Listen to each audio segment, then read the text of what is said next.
Hey everybody, this is John Lynch, General Manager of the San Francisco 49ers, and we're here at the final 30 years of Keena and Linda Turner golf tournaments benefiting the Boys and Girls Clubs. So salute to Keena Turner and Linda Turner for all the tremendous work they've done.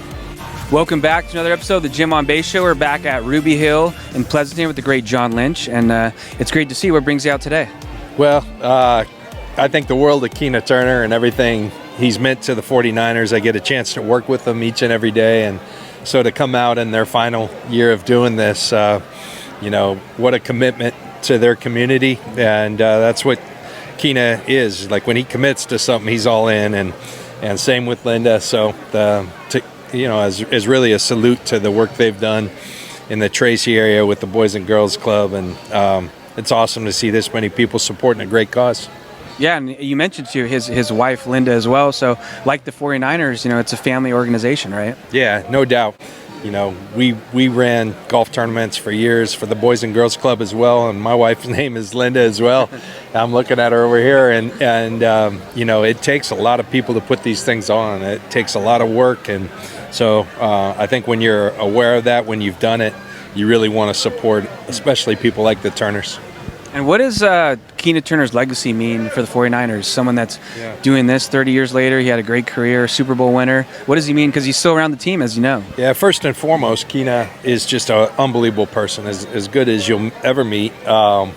He knows what he stands for, and he lives by that, and he doesn't ever change. And he just exudes leadership. He exudes kind of the spirit of what a 49er is all about.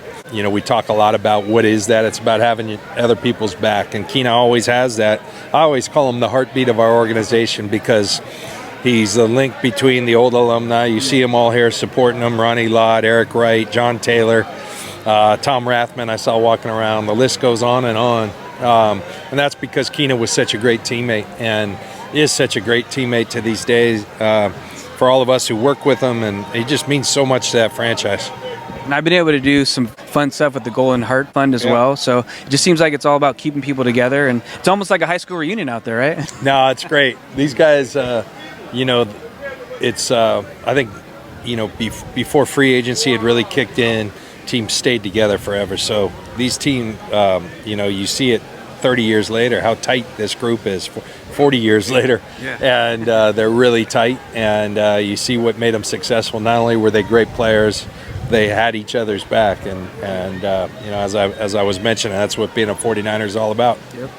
Well, one last question here, because I'm a big music fan. So as you can hear, we got some Earth, Wind, and Fire playing. Right. So I'm always curious, who was your first concert, and what kind of music are you into? I went to a lot of concerts because my dad was in the radio business, grew up in San Diego.